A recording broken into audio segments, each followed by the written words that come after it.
Hello and welcome to our Persona 5 Royal review discussion. I'm your host, Ace Gibbo, otherwise known as Matthew, otherwise known as Gibbo if you're from my secondary school. I'm joined today by PixelSquid, aka Luca, and we're just going to be sharing our thoughts on Persona 5 Royal. How are you doing today, Luca? I'm doing good. Good. Looking cool. Looking cool, PixelSquid. So yeah, we are just going to be discussing our general thoughts on Persona 5 Royal, mainly all of the new additions this expanded version brings to probably the one of the most critically acclaimed JRPGs in recent times. So I'd say, just to start off with, what are your overall thoughts on Persona 5 Royal as a package, overall package, and as an expansion to the original Persona 5? I think it's pretty good overall. Like, I feel like if you want to get into Persona, aka Persona 5, this is basically the definitive version of Persona 5. If you have a PS4, like, it's basically it adds new content and just quality of life changes, which is always good to see. Yeah, I'd say I'm pretty much in the same boat. I think it's, as for expanded versions go, I feel this is probably the best example I've ever had. I feel It's one of the best. yeah, I feel like I can say that mainly because I've played the original, and after playing Royal, I feel it's been a much smoother experience. The additions have like really fleshed out the world in a sense, in both the story and just like new locations and new activities. Yeah. And just like overall, just like a better and good experience. And I guess relating to that, would you say that Persona 5 Royal was worth the money? Yeah, like, this is not like a basic port going to the PS3 to the PS4. I feel like they added so much new stuff. Even like the small things add up to like something huge for this game overall. Yeah, I think that's probably the biggest hurdle, because I feel a lot of people want Persona 5 on the Switch, and I feel many feel that Royal being stuck to the PS4 was kind of a missed opportunity. So I feel that's where this kind of discussion topic comes from. Yeah. But yeah, like for me, I'd say I'm in the same boat, because I think the stuff they added, I don't think it would have made sense if it was just a DLC expansion, especially for the story, which we'll get into in a little bit. By a little bit, it will probably be about another 2 hours of discussion. No, like I would agree with the fact that like there's just like a lot there to justify the, like, I'd say $60, even though we're both British. So 50 quid for us. Did you get the collector's edition? Yeah, oh yeah, I did. I haven't really used it that much, admittedly. But it wouldn't feel right if I didn't get the special edition, admittedly. Makes sense. Like, Yeah. honestly, I feel like that collector's edition's pretty good overall. I'd say it's a good collector's edition, I'd say. And the Joker mask is definitely like a really neat collectible, Yeah, I'd say. definitely. If anything, I would have liked maybe a bit more on the soundtrack. I think the soundtrack, I can't remember. I think it's missing what's it? No More What Ifs, I believe. Like one of the versions, at least. Yeah, I'd say that's my only yeah. quarrel with the physical soundtrack, not the soundtrack in the game itself. So in terms of the general structure for this discussion, we don't really have much, mainly because we can't decide what we want to discuss first. So we'll be just going into whatever takes our fancy first, and like building a discussion from there, and then jumping from the topic when the time calls for it. For the most part, this will be spoiler free. Towards the end of the video, we will transition into a spoiler zone, so that will be when we discuss the story in depth. That will be some of the later game stuff, from the original game, as well as the brand new third semester that's exclusive to Persona 5 Royal. So yeah, so if you're a bit hesitant about story spoilers for now, don't you worry. There'll be a link or timestamp in the description if you want to skip ahead to spoilers, or if you just want to keep clear of spoilers at all. And hopefully we'll do a good enough job of avoiding spoilers when we can. Yep. Alright, I'd say to start us off the main discussion, what would you say would be the biggest change to Persona 5 Royal? Just looking at my list quickly. I think it's either probably game. I think like the main story hasn't changed overall, I believe, but No. there's been quite a few story changes, not more additions, let's say. And Yeah. the other big thing I say is gameplay wise. Got quite a bit of that as well. Yeah, so that's so let's start on the daily life, because I feel one of the defining traits of the Persona games is the calendar system, and that revolves around juggling your daily student life with your metaverse antics. So yeah, I'd say in general, I think it is, as you touched upon earlier, is the many quality of life changes in your daily life. So it's things like there's more opportunities and more chances to raise up your ranks in both your social stats and your confidence, which I think was a welcome change, because I think it allowed me to get in a lot more and allowed me to do I'm mixing up my words here a little bit. It allowed me to do a lot more during my playthrough of Persona 5 Royal compared to the original. Definitely. Like, for me personally, I didn't maximize all my confidence, but I did get a few more maxes compared to my vanilla P5 game play.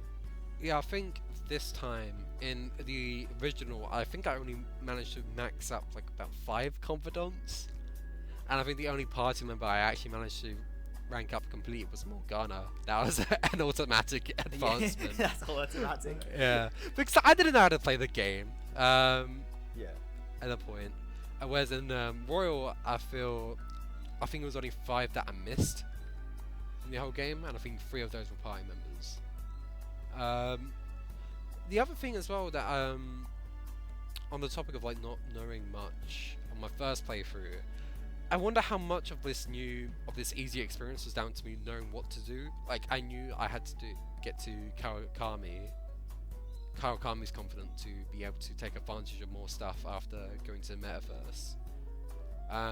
It's like knowing how the game works more compared to how I did. I wonder if that changed more.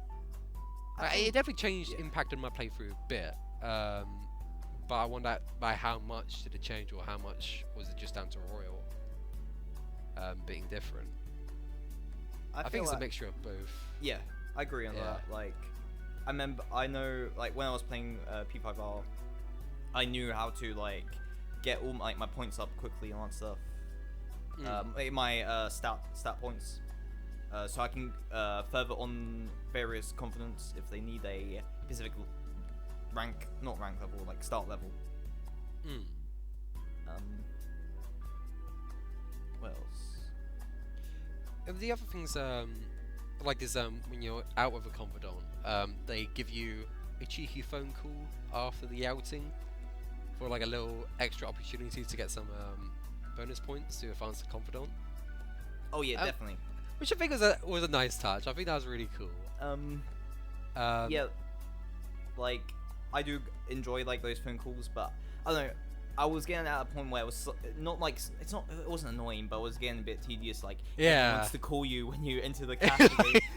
We just talked 5 minutes ago.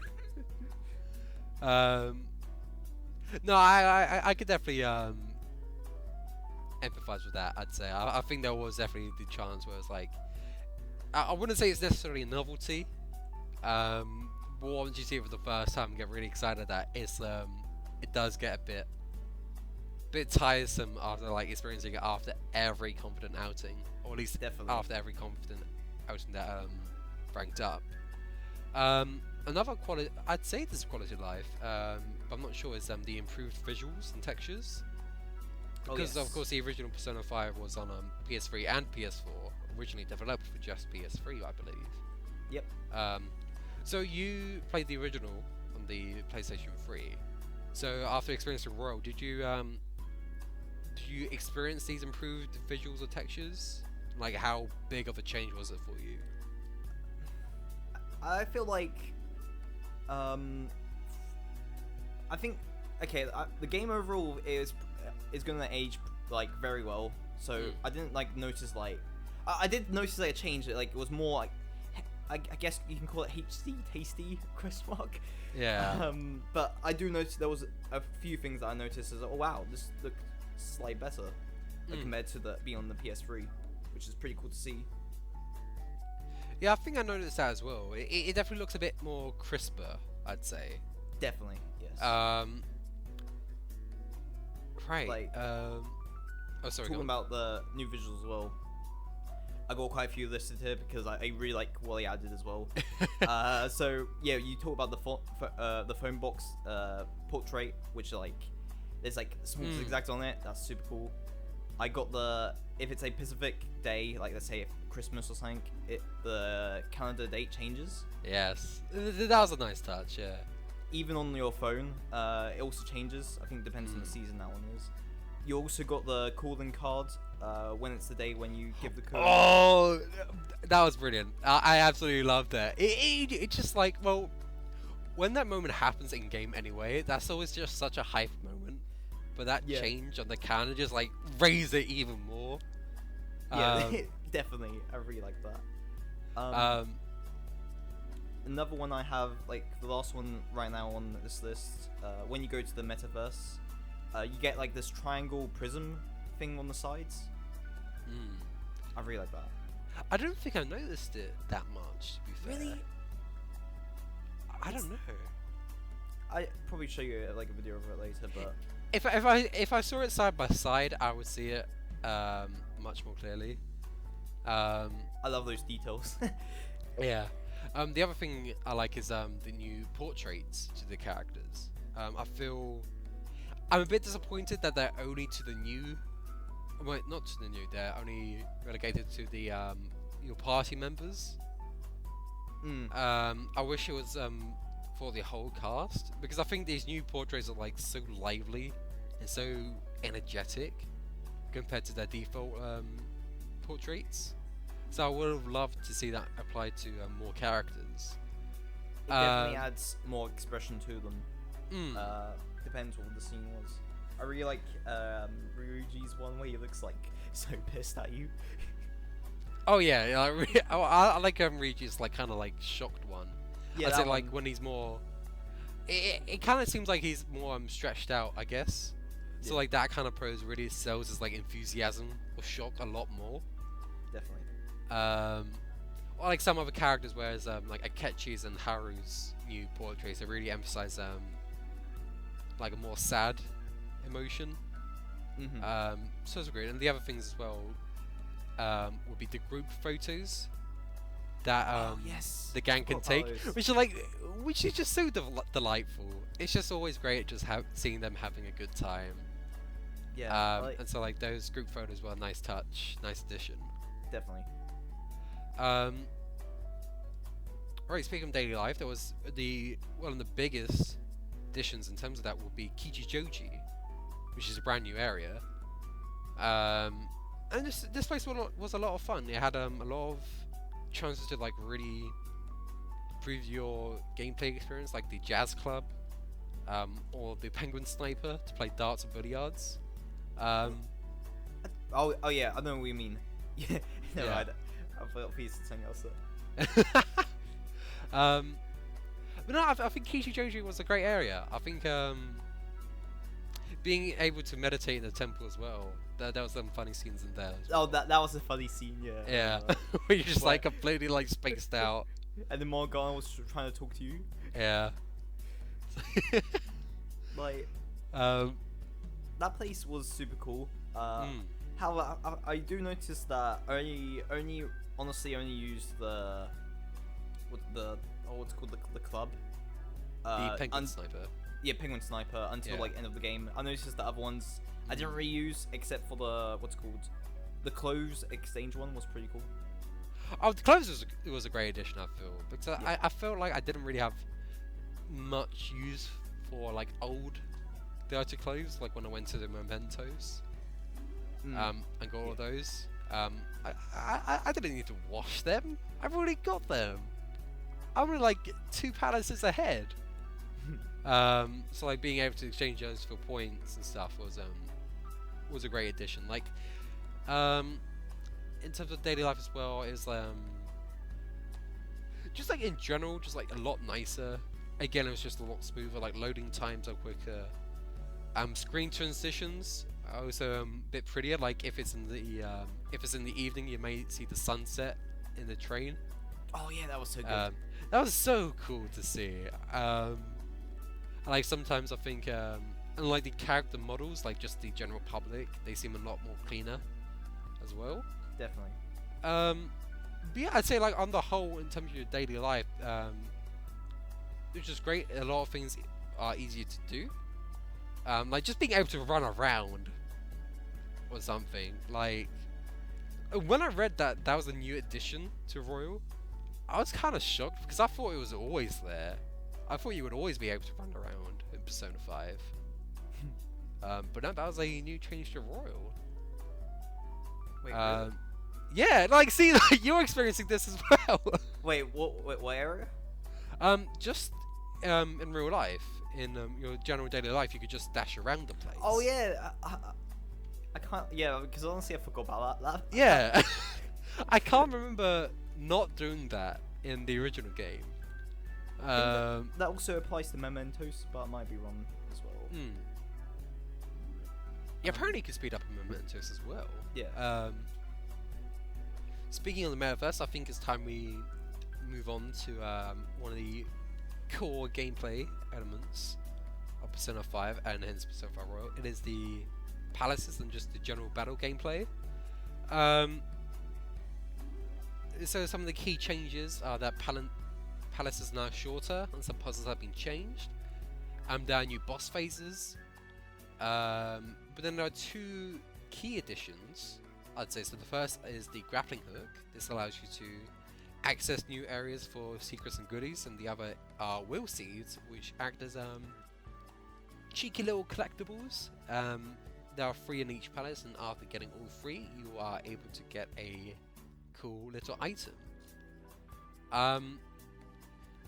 So aside from the grappling hook and the will seeds, did you feel like there were any major changes to the palace designs as you went through Royal, or did you feel like everything was kind of, because like I feel like a lot were shorter. I don't know if it's just because I had a lot more items on me during Royal, like because of the DLC and just like what they give you in the first place. But I was able to complete palaces within the first day when I could. Yeah, like for me personally, I think the only one I felt like which was much shorter was Akuma's Palace. Yeah, like I think well, Akuma's was definitely I definitely felt Akuma's was shorter. I think it was like I remember I kept on dying on that one in the original one. I think they made it less annoying or made it shorter. One of those. Yeah. Madarame's I felt was shorter as well. Like I think that was fine. For the most part, because again, it's always good to not let them drag on. I think they're still like very well designed. I think just in terms of like I'm playing Persona 4 Golden right now, and it's just the palace is just like leagues better than just the randomized dungeons, just because they have like so much character, both in terms of like their music, their presentation, just in terms of like their general layouts. I think the palaces are like still superbly designed. So if they are a bit shorter, in order to make them more concise, I don't have too much of a problem. Although there's one sort of palace, I'll say, but since it's kind of endgame stuff, I won't. We'll save that until we get to. Spoilers. This is the original P5 spoilers, not the brand new Palace in Persona 5 Royal. This is more like towards spoilers. the end. Yeah. We spilled the milk. And we were talking about one of the. Well, like, would you like to mention Akuma's boss palace, or Akuma's boss battle change now? Before we get to the bosses, I want to just comment about like the two things you said earlier about the grappling. Oh yes. Okay. And wheel seeds. So grappling hook, it's pretty cool, but at the end of the day, it's just honestly a visual dash animation, and that's it. Like, I think design wise, it also just opens up new areas. Like, you could have done that without the grappling hook, but I think it's a good way of showing, oh, this area's new. You should use a grappling hook. I feel I remember seeing one time. I think this was from Viram, who's he was a commentator in the Smash scene. I don't think he commentates anymore, but he's a good dude. He always retweets good art. But I remember him thinking that, like, with the grappling hook, it is kind of what you said. It is merely just a place to get to new areas, but it's also a way to like really sell the Phantom Thief aesthetic far more. Definitely, like I feel because like, when you use it, when you press L1 and you use it, it's so good. It just feels so satisfying when you just like feel it hit. Yeah, like on the wall or like something. Yeah, like I say that's more. It's more for presentation than anything, but I can see why they added it. Like I remember been recalling some of the cool scenes you did, like the one in the first palace where you grapple hook on the statue and you go around it. Yeah. That's super cool. The one I always think of is when getting one of the wheel seeds in Kanashira's palace in the bank. Oh yes. And you're just like, it was kind of like a weird shot because like he kind of like had to jump down, like jump to the side a little bit, and then through his through the grappling hook, and just fly over the big pile of money. Oh yeah, that one's good. Yeah, but like I think for Persona 5, it makes a lot of sense because like I feel for me a massive part of Persona 5's identity is the style and visual flair. Definitely. Yeah. So the grappling hook really felt right at place, especially in the as soon as you boot up the game for the main menu theme. That's how you transition into the main menu. It's just Joker flying through Shibuya streets, and I think that's just such. Man, I still love that opening to the game. Like even before you turn on the game. Well, of course you turn on the game, but before you even turn on your save file. Oh, it's just really cool. It's very good. But as you said, it is more of a way just to access new areas. But in another sense, it's kind of like how America 8 has the anti-gravity stuff. Whereas like in terms of gameplay, nothing's really changed. Like you only get like small boosts from bumping into other players and stuff. But in terms of like the actual track design, it allows it to be a lot more creative. Yeah. I agree with that. So that's how I kind of view the grappling hook personally. And a good addition. Yes, good I think it's a good addition overall. I just found, I think they advertising, oh, you can use the grappling hook, and I thought there was going to be more with it, but no, it's just more visuals and stuff. Yeah. For the wheel seeds, I honestly love the wheel seeds. I got all of them. The wheel seeds are like just a great way to encourage exploration within the palaces. Like I feel like if you're keen-eyed enough, it's very hard to miss them. Although there was one in the casino palace that missed me by, and I kind of had to waste a whole memento session just to get that one wheel seed. Oh my god. Because I couldn't remember where it was. So like, if I knew it was just above a safe room, I could have just done that on the infiltration day. But I didn't want to take risks because I had a perfect record up until that point. Yeah, like, I think I know the one you're talking about. I think I know that one was pretty hard, from what I remember. That was cheeky. That was cheeky. I do still also, good.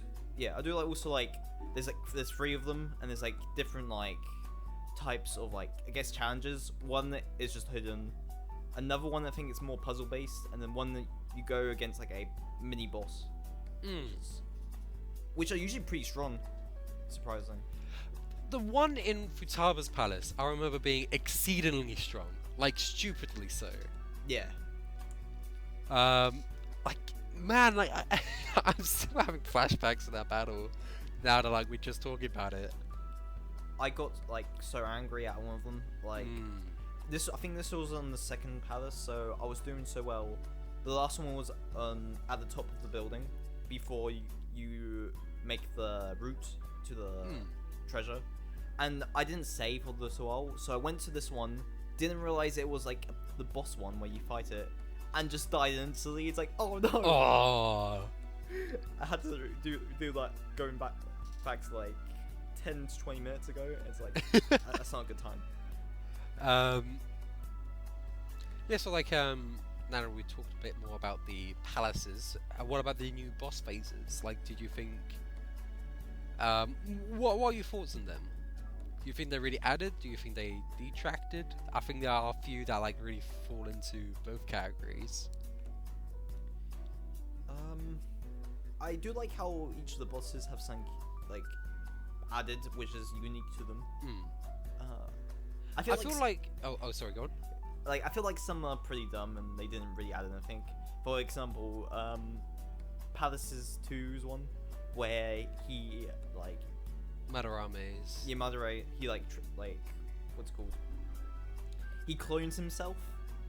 He just does some ninjutsu and just makes some really obvious targets to use the baton pass. But no, I'd say for me probably the most useless was Futaba's boss battle. What did he add? In the fourth palace, I felt like nothing was changed there, and if anything, I felt it was even easier. Yeah, I think that boss probably didn't change anything. But I think the one we both hate, yeah, Agrima's palace. That's honestly the only bad thing of that palace now. Yeah, it's just that boss. Oh my god, So in the original, I enjoyed the timer. I think it was a cool little challenge. Didn't see too much of a problem. But then on Royal, it's a lot more stressful just because you gotta take out rows of enemies all at the same time. Like you can't just like pick them off one by one. You've got to wipe them out all together. Yeah. Or otherwise they just retreat, and then Akuma just summons like another 4. And then the biggest worry I had when I thought when I defeated the last guard in Akuma's palace, and then like Haru just comes up. Yeah. I thought I was gonna have to fight her, and I was only on 1 minute remaining. It was the biggest like anxiety spike while I was playing Persona 5 Royal I had. Definitely. But aside from that, I'd say that was probably definitely the weakest change I feel in Persona 5 Royal. I think it's one of the weakest boss now. Yeah. Persona 5 like Royal. probably like the not weakest in terms of strength, just weakest in terms of design, just because definitely.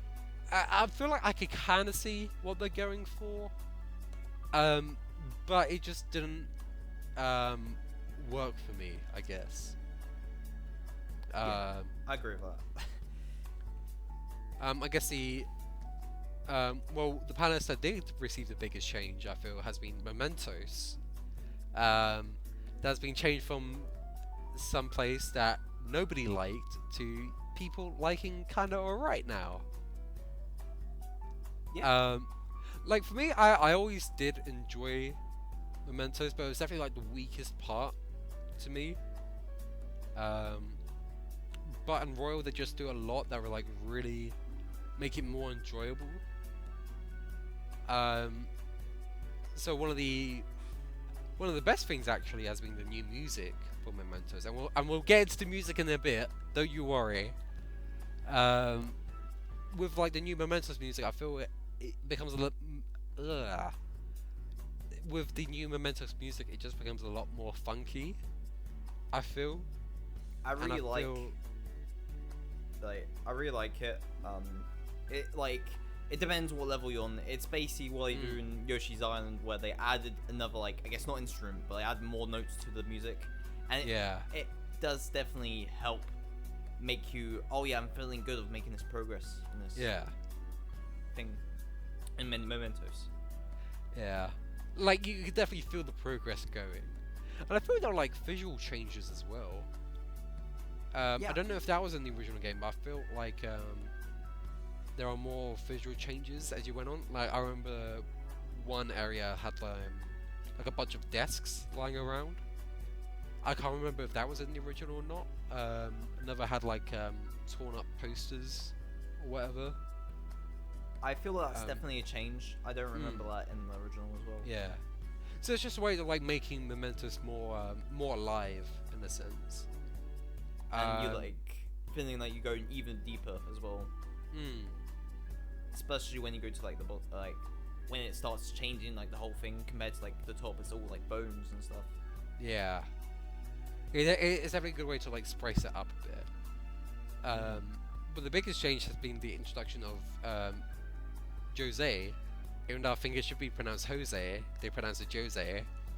And what you can do with Jose is that, like, as you travel around Mementos, you'll be able to pick up flowers, and you'll be able to trade in these flowers for rare items, like stuff that could debuff the entire opposing team, well, the enemy team rather. Stuff that like cure ailments. Yeah. You get also like incense for your personas.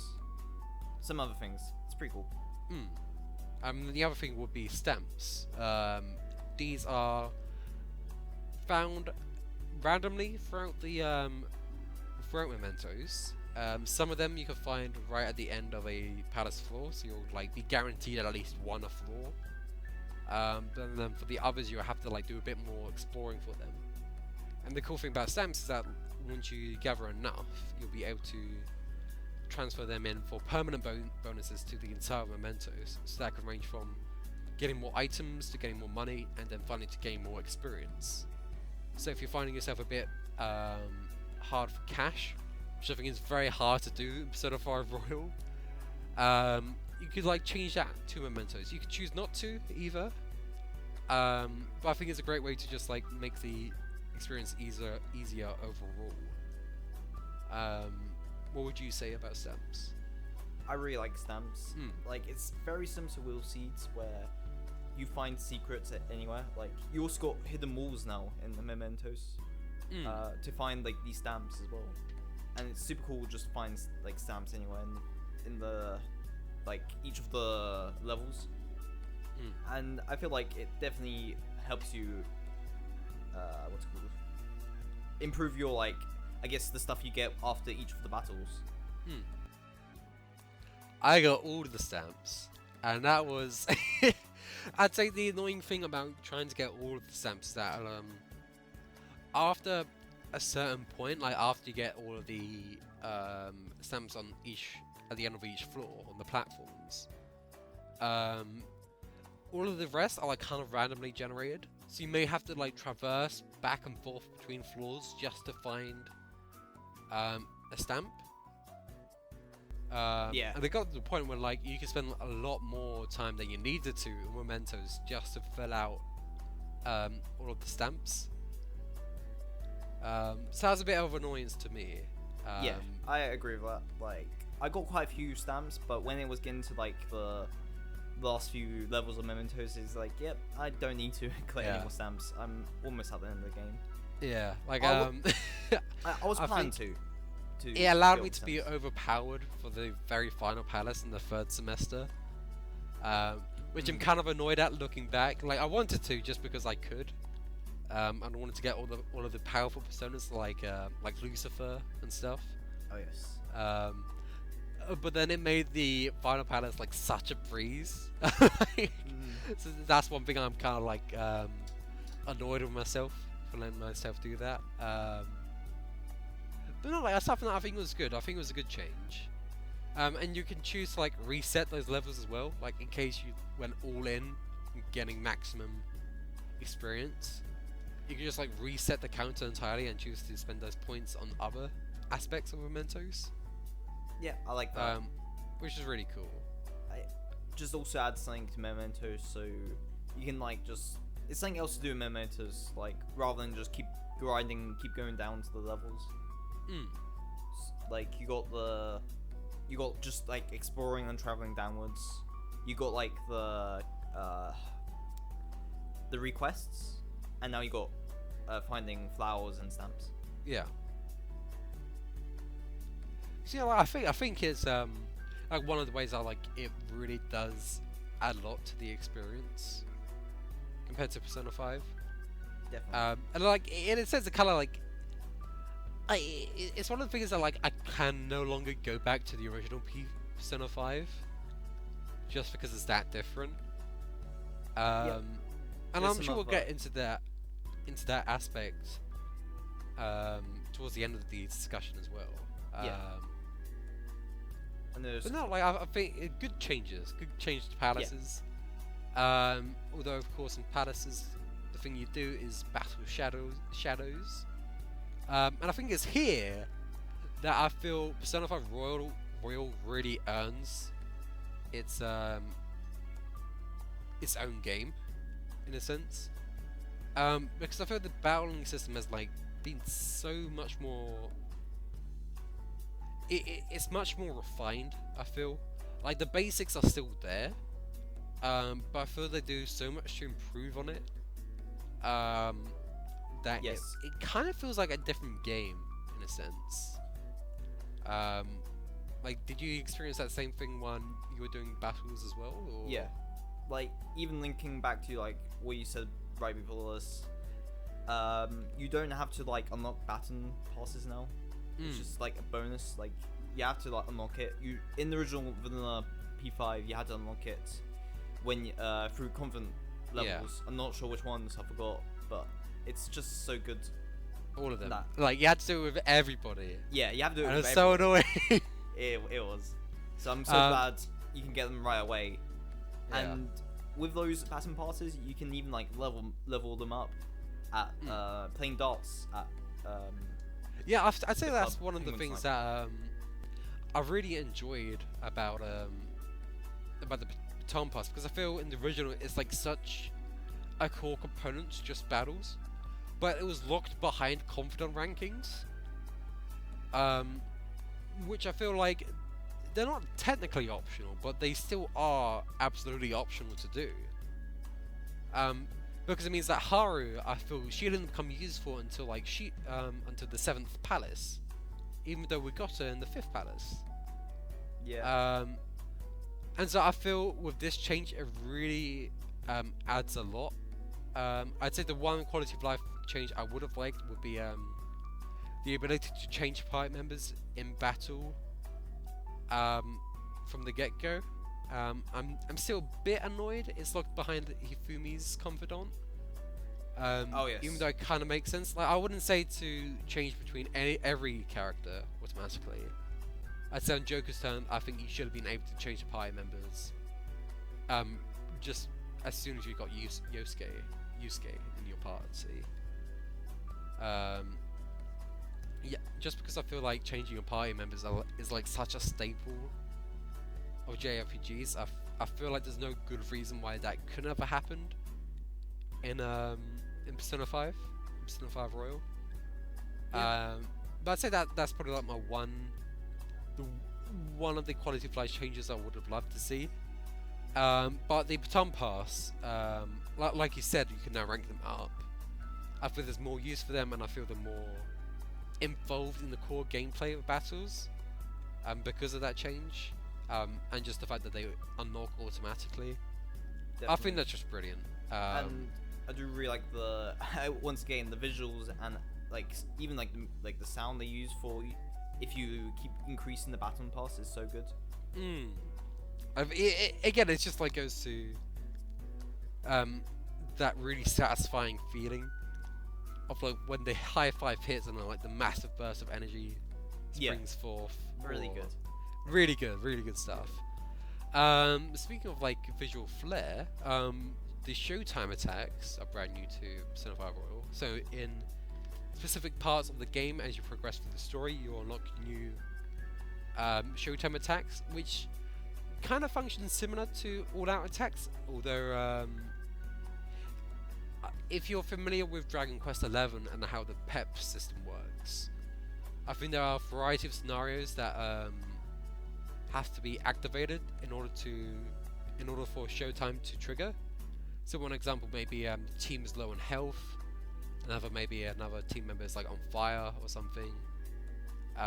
By that I mean like they're doing really well rather than actually being in the burn elements.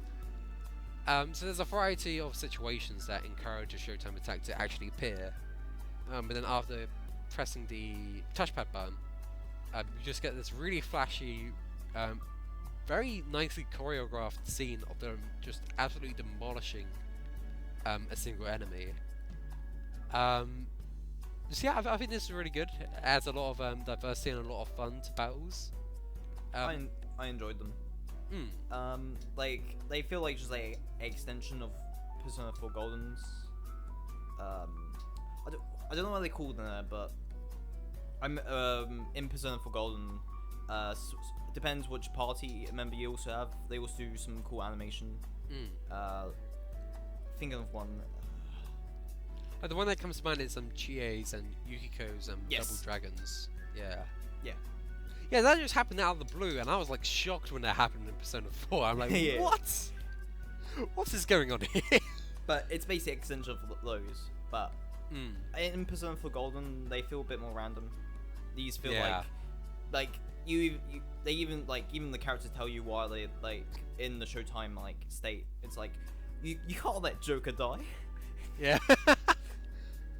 The other thing as well with Showtime is like I feel they are incredibly powerful, but thankfully you don't have to use them.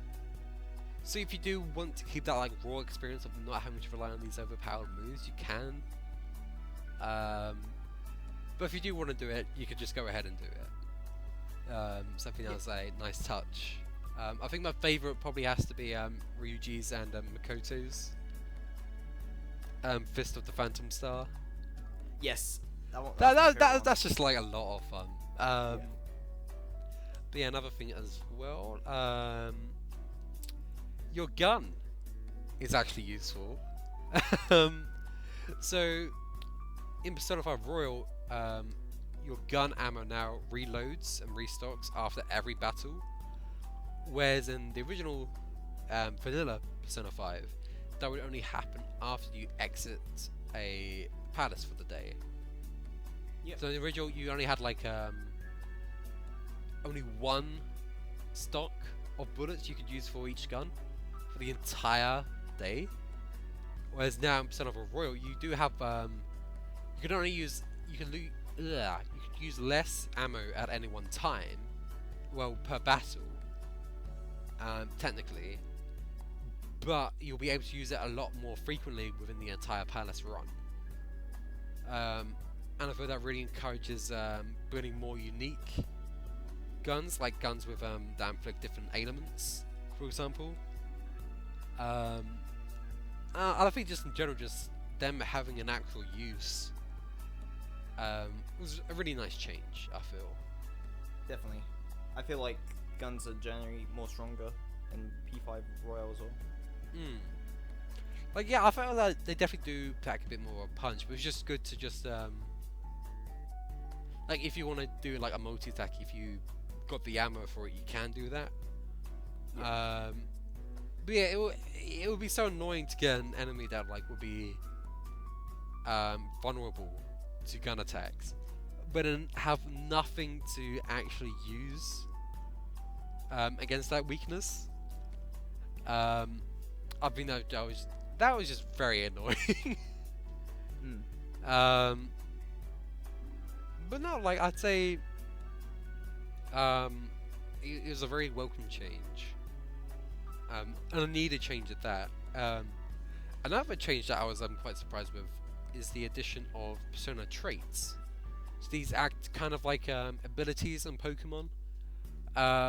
So with your personas, they may have give you a range of buffs. Like some may improve the power of certain skills, like psychokinetic skills or ice skills. Another may be allow you to get more critical hits. Another may allow you to survive longer, or just reduce the cost of SP and HP moves. So a variety of that. Then for your party members, they offer buffs that I believe apply for the whole team. So for example, if you have Morgana in your team, in your party lineup, that will increase the amount of healing done. And then Regis may increase the power of physical attacks. Yusuke's may improve evasion rates. So I like that tactic of like deciding who you want to bring in, judging by not only their skill set but also their persona trait. I think that was a really welcome addition as well. Definitely, like I didn't really like. So the other like character trait, persona traits are pretty cool, but I really enjoyed that you can like when you do fusions and stuff, you can like move that trait to the newer persona as well. And you can also get like traits that carry on until the end of the game, because you can get some very good traits. Like from what I remember, I think there's a trait where if you die, you can live and get 1 HP back. Yeah. I think I remember one that may be useful towards the end of the game is that you I can't remember the skill, but it's a skill that allows, I think it's like anchor pass or something. So like after performing a baton pass, you will be able to use skills that would only be available to you when surrounded. And one of those skills would be to improve the attack, defense, and agility of all of your party members. But because you could only do that when you're surrounded, that's kind of rare to do in Persona 5 anyway. So thanks to that ability, you can now just be able to use that ability, to use that power, as long as you just do the baton pass. I think that's a really cool thing that kind of adds to the strategy behind persona making. Definitely. Like actually creating your own personas is a lot more in depth now because of that trait mechanic. Talking about more in-depth stuff as well, you also got like the technical moves. Yes. So I think from what I remember, if you get let's say you use a fire attack and it inflicts someone with burn, you can use a wind attack to deal extra damage, which is super cool. There's quite a few stuff like that in the game, which is pretty. Like, if you want to set up like, quite a few like strong combos of your team, that's a pretty effective way of doing it. Yeah, and I feel like because of that, it adds a lot more use to inflicting style elements. Yes. And the other thing as well is that they can even down opponents as well. Downing opponents is a crucial element to battling in Persona. So being able to do that with technicals instead now is a really cool addition. And just improving your technical rank by playing billiards and doing those tricky shots. It was a really cool way of enhancing that element, I guess. Definitely. And apparently there's a book that you can read in game that allows you to do even more technical moves. Like I think I can't remember what kind of examples there were, but there was some that they allow you to get technical off of doing electrical attacks, for example. So stuff like that I think was really cool. Yeah, I'd say techniques are very effective as well if a persona doesn't have a weakness. So yeah, I think they really make a good point of that during Kanashiro's Palace. Yeah. But yeah, I think there's just like a lot. It's just a lot more enjoyable. However, one thing I wanted to ask is like, do you? And I think one of the we may have a question about this as well. Is do you think have you felt that Persona 5 Royal, as a consequence of these changes, do you think like it's easier at all, and do you think that's being a detriment to the experience? So, yeah, I think the game's much easier. Like, it's no like I was playing on probably I think hard. I might be wrong, but that the game is so like with all these added mechanics now, it makes the game like just easy because I'm assuming they built up from Persona 5, the original one, which like the original one I felt like its difficulty was like I was playing on medium then, so I think it was medium personally, but now I was playing on hard and I found that even easier compared to the so I feel like for future titles they do need to look into difficulty a bit more and try to balance those when adding new mechanics in, try to balance it with like the other mechanics as well. Yeah, I'd say that Persona 5 Royal is easier but a lot more fun, a lot more enjoyable, and I think that's what I value more. Definitely. That being said, I do have to agree with you that like I do wish they do take another look at difficulty, because like one thing I would like is I would like more,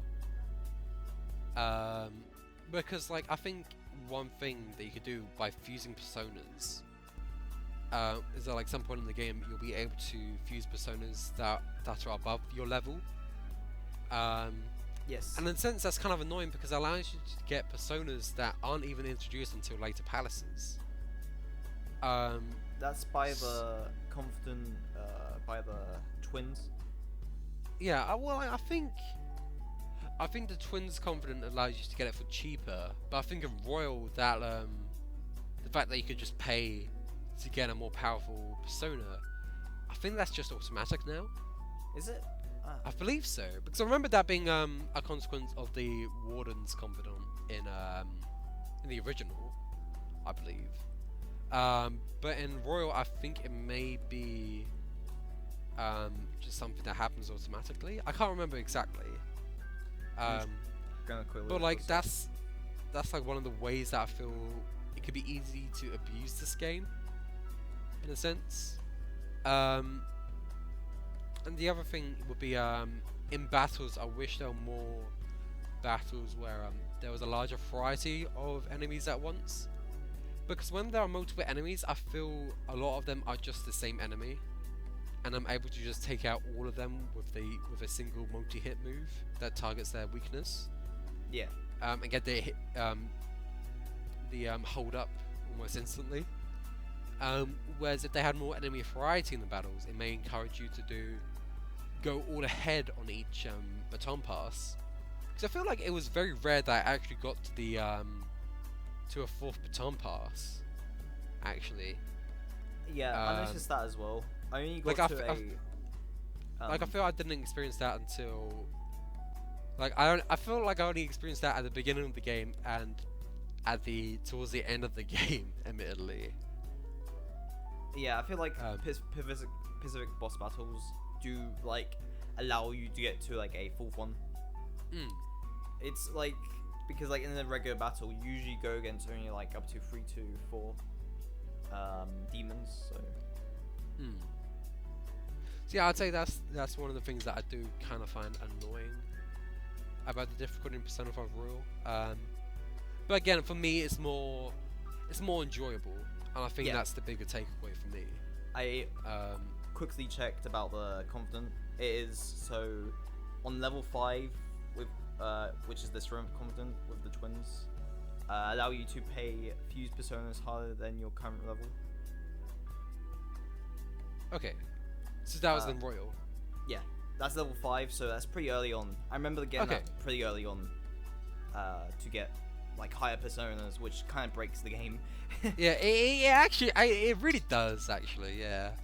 Do you know one thing I've been thinking of recently that I would love for them to change? They're like, I wish your default persona was more powerful, or at least like grows more with you.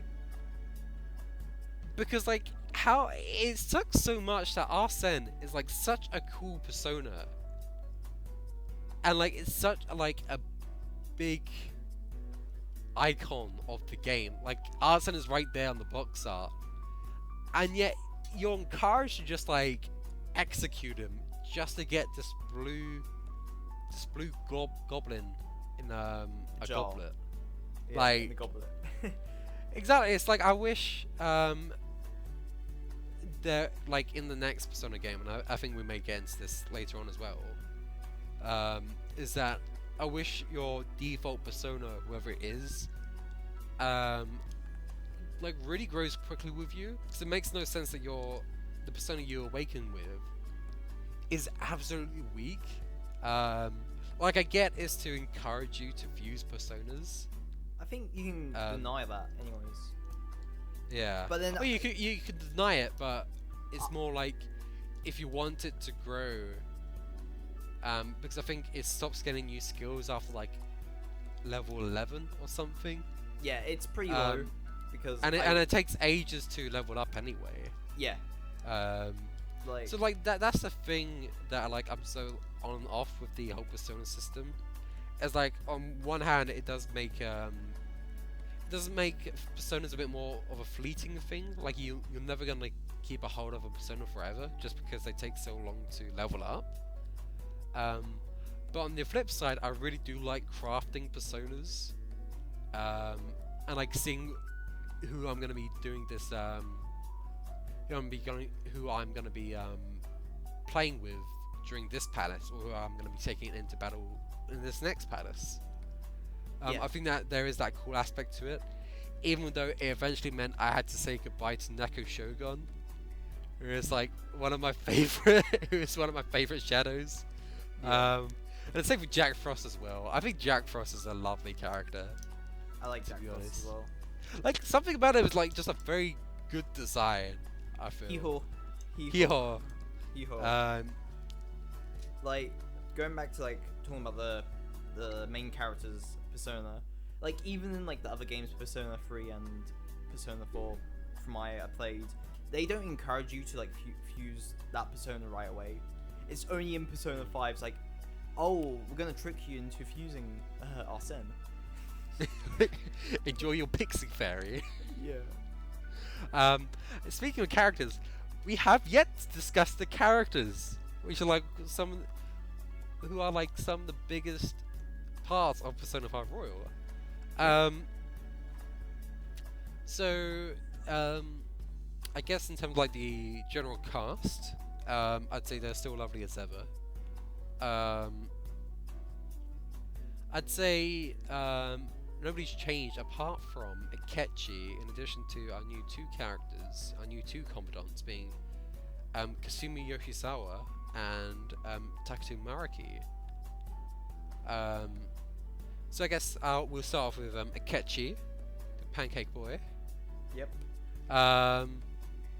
His new confidence is good. I really like it. I think that's all I'll say for now before we move on to spoiler territory.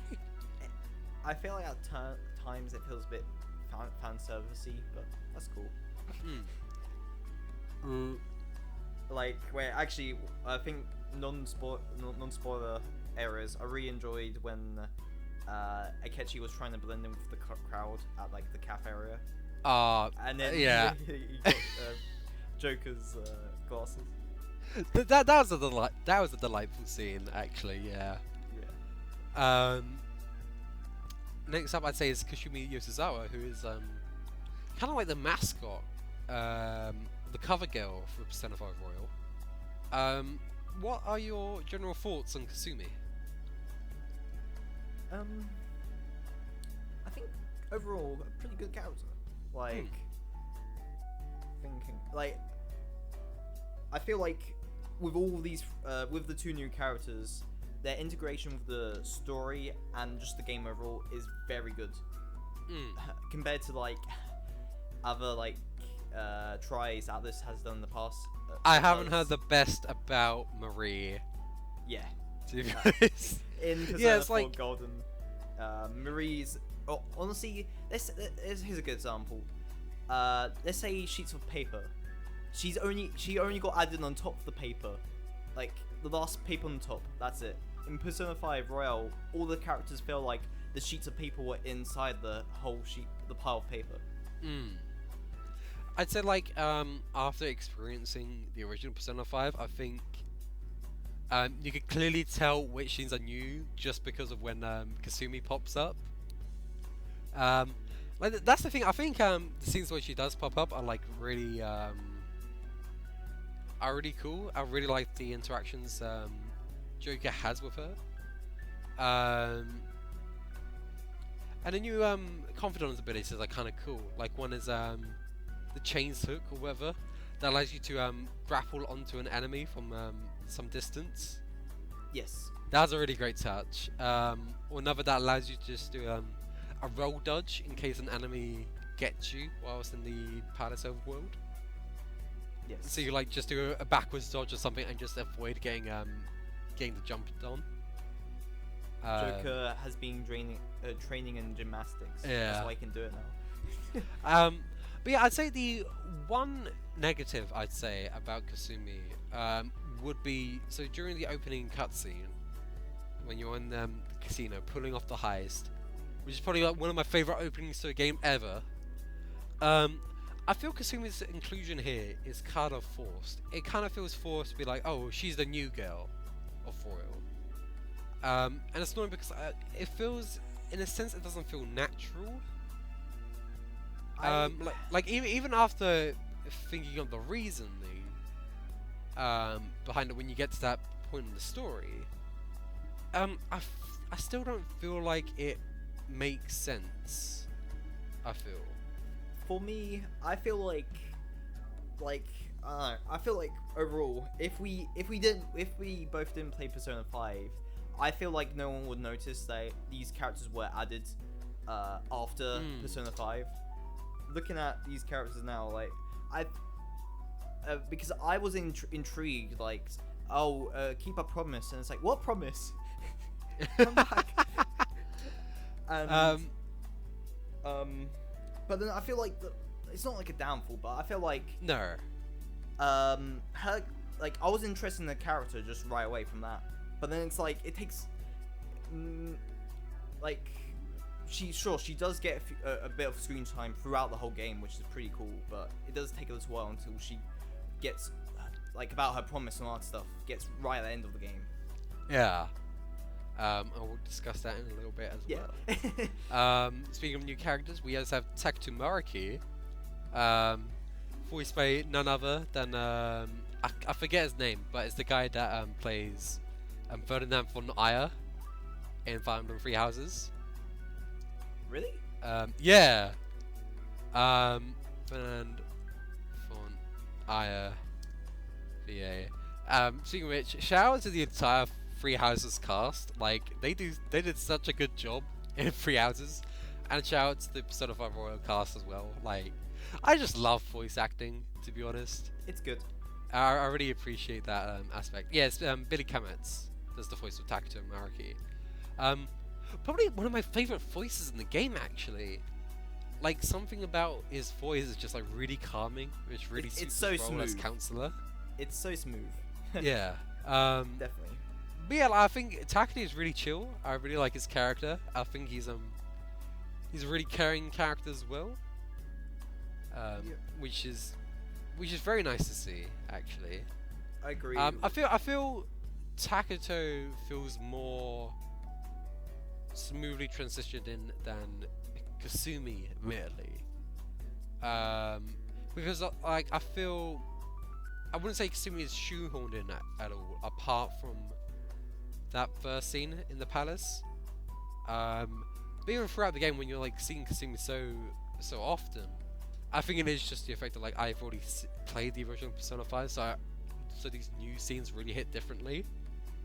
Like, yeah, I agree with that. Like, yeah, Maruki, I think I'm gonna butcher some of the names, but I feel like he wasn't in your not in your face all the time. He was just in the background. It's like, yeah, you can chill with him to do fair I can't say it. Discussions with him and stuff. Pardon? Yeah, like you can just go to him and just discuss him in like various meetings and stuff. Meanwhile, we got like Kazumi, who she's like, oh, like in every not in every cutscene, but she's there. Because like she's the new character. Again, like she's a very enjoyable character. But I feel Tacto's inclusion feels more I wouldn't say like more ingrained. Organic. Persona. Like if I didn't play, like when playing it doesn't feel jarring. You know, it doesn't feel overbearing. He doesn't really pop up in a lot of cutscenes, I feel. No. Only times he pops up in a cutscene, it's more like when he wants to talk to the other party members. Yeah, the other party members. Which is a really great touch. I really like that. Yeah, I like that too. But yeah, I'd say for the rest of the characters, I'd say the one biggest change I've heard is I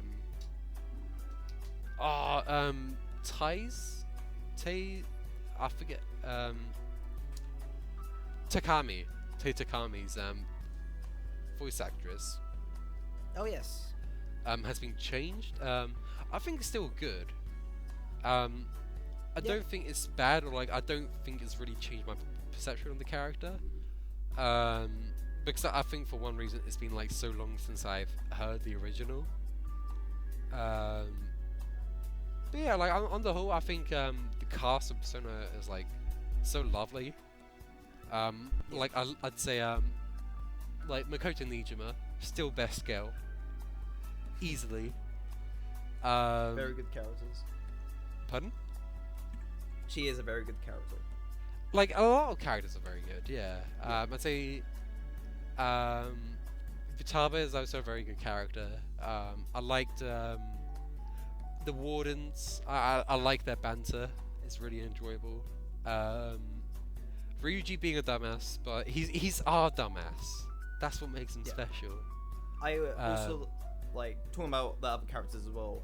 I do like they also get quite a few of them do get more screen time. Like one of my favorite new scenes is during July, where Ryuji and Yusuke and yourself go to a food festival. Ah, yeah. And then Ryuji does like embarrassing on like TV, and Yusuke goes, "That is truly cringeworthy." Cringeworthy. I had that reaction image saved on my phone. What a scene! That's a reaction image for the ages. Yeah. I'm tempted to put that in the thumbnail now. Just that. Yeah. Just like off the side. No, like I'd say like it's still lovable, and I think that new additions to the cast are like really great. So yeah, like another key thing about Persona 5 and hence Royal is the music. Yes. And man, like I think, like how the hell do they do it? Like that this soundtrack is easily my favorite of all time. I think. They just added more music to the game, which is super good. Yeah. Like I wasn't expecting like this quality either. Like it's just so. Oh, it's so good. It's like one of my favorites would probably be No More What Ifs. I'd say Beneath the Mask is like one of my favorites.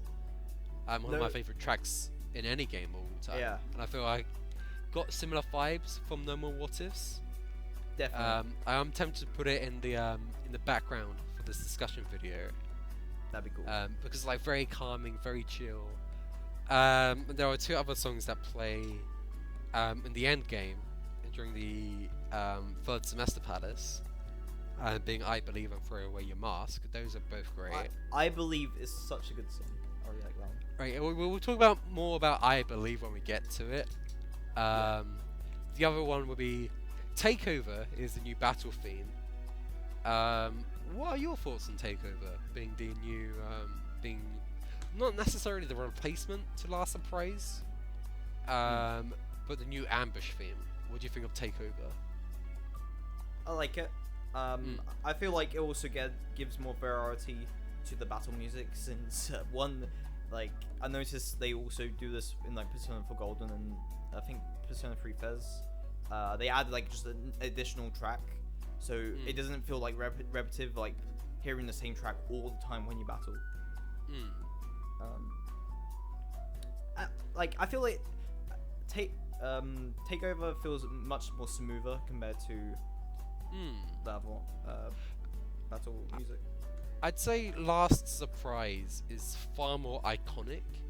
Yes. I'd say like not even in just memes, just like in terms of like the game's identity in general. It's just like such like it relates so heavily to Persona 5. It's hard to see the game without it. But Takeover, I'm not sure if I prefer it exactly, but I think Takeover is more hype.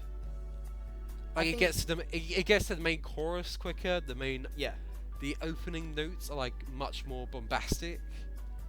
I think it's a good complementary piece with Last Surprise. Like, if someone thinks about Persona 5, it's going to be Last Surprise if it's music. Yeah. Or life will change. Yeah. Life will change.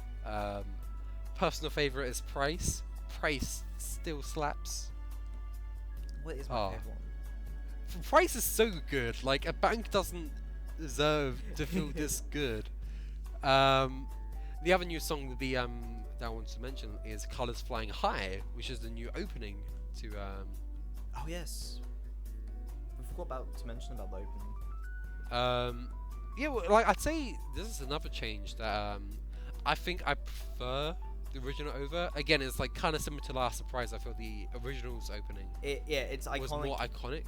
I think the original one was more stylish as well. Exactly. Like I felt like it linked to the game more, the game story more. And I'm more in terms of like its visual style. Like you got the red, white, and black in the original's opening. I like how very stylized. The animation was brilliant as well in the originals. Yeah. Whereas in Colors Flying High, I did enjoy it. But I think like maybe a bit too vibrant, admittedly. I feel like we're trying to do something completely different, which I feel like I think that opening is a good complementary piece compared to the original opening. Yeah. It's definitely decent. I just felt like it was I felt like there was something more like I wouldn't say more feeling in the original, but like I felt the original just like more style to it, more of the sense of it really showing Persona 5's identity far better than Colors Flying High. Yeah. But no, I think it's still fine. And I'd say we're moving on towards the end of our general discussion. There are two other key points I want to bring up before we get to spoiler territory. The other will be the Thieves' Den, Yes. which is a very welcome addition, I feel, because I feel it's really cool when games have like some sort of like collectible gallery of sorts, like being able to see past movies, listen to the music you've experienced so far, few concept art. I think it's a really cool little hub to have. I think it's also cool that there's also achievements in this game, like in-game achievements, which I found pretty cool overall. Like, the achievements overall, like I didn't complete all of them because that seems like there's so many of them to do, but it definitely engaged me to do another replay in the late future to get more of these achievements in the future. I think the other thing is that on the topic of achievements, it is so easy to get a platinum in this game, at least far easier than the original Persona 5. It sure is. Like I managed to get it without even thinking about it. I decided to just look at the trophy list like on the whim as I was approaching the end game. I was like, oh, I could do this easy, and I was like in the last month of the game. Oh my god. Yeah, I think that is just a consequence. Like for true completionists, you will probably need to complete the Thieves' Den. So I do admittedly feel guilty about taking the platinum on that. But hey, it's a platinum trophy. We take that easily. what I found pretty cool. Well, it was cool, but I think they needed more information on this. When you get Platinum, you get like 3 Persona 5 royal themes. Yes. However, they screwed it up. This caused a little controversy, Yeah. I'd say. Which is a bit annoying because like I don't see why they could have just tied it to trophies like they did with the Kingdom Hearts 1.5 and 2.5 collection. Because I think when you finish those games, you just get like a code or something, and you just get those special themes. Yeah. Which is really cool. But now it is annoying because like I think those themes are like so cool and so stylish. My one gripe though is that like I really wish Makoto's had Beneath the Mask being the music. Yeah. Because her music is fine enough, it's very calming. But I would love listening to Beneath the Mask on my PS4, and the only one with Beneath the Mask is Futaba. And I love Futaba, I really do. I think she's a great character, but I do not want her theme, to be honest. Yeah. I wanted my best girl on the theme page for PS4, but because of the music, I kind of had to say no. For me, I have Makaru. I can't say his name. Maruki. Yeah, Muruki's theme on. His music's like I don't know what the music's called, but his music's good. The Ideal and the Real. Yeah, I think. Yeah. That's just chill to have on the on the menu for the PlayStation. That's a very like calming one. I think I may change mine to Ikechi's, which is no more what ifs. Yeah. No, like, the themes are very good. I wish actually on the topic of music, actually, one of the things I would have loved to be able to do in Persona 5 would be to change the battle music. Like, because sometimes I would have just liked to listen to Last Surprise, and then other times I would like to listen to some of the DLC songs I got without having to change the costume. Yeah. I'd say that would be the one very nitpicky thing I would have liked to change in the future. Right, on to our last point, being DLC. Wait, the Thieves Den? We forgot about to talk about the best feature in Persona 5 Royal. Oh? Which is Tycoon. Oh, fucking Tycoon! That game was fun. I didn't play it too much because I played all the time. Yeah. It's actually like a surprisingly competent game for something that like I feel it doesn't even reward you with that much. It only rewards you with coins. Only rewards you with coins, that's it. Yeah. If you So like it's like it's still good. Like Yeah. Definitely. Also in the Thieves Den, on the top floor you can change into like other characters, which is pretty cool to see. That's a very fun thing to do, yeah.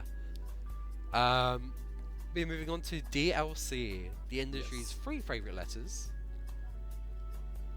After microtransactions, even though microtransactions is a word and not a set of letters. So DLC. I think this is probably the biggest disappointment I have about the game. Because I do like that we got all of the DLC for free from the base game, and I really did encourage the second playthrough a lot. But I think it's still a bit annoying that like extra costumes for like Kasumi, for example, are still like locked behind a paywall. Yeah, that's a bit. And that goes for 2 things in particular I'm very angry about. The first of which are challenge battles. So challenge battles are a new addition to Persona 5 Royal. You can play them in the Velvet Room, which are a lot of fun. I think they are indeed a challenge, as the name suggests. But there's but so the rest of the challenge battles are locked behind that paywall. And that includes battles with the protagonists from Persona 3 and Persona 4, which is just like very annoying to have, I feel. Like, yeah, I agree, but like I feel like I'll probably get the DLC at some point because honestly, I only played a bit of challenge battles at the start. I didn't really. Yeah. It was a mode that I really wanted to play it like later on, but I just didn't bother to play it. But I find the DLC a bit annoying. I'd probably wait until maybe a slight price drop, but That's what I'm thinking of waiting as well. The other thing as well is that so within your third semester, your teammates get third personas. By fusing their very first persona with the persona they get when you max out their confidant.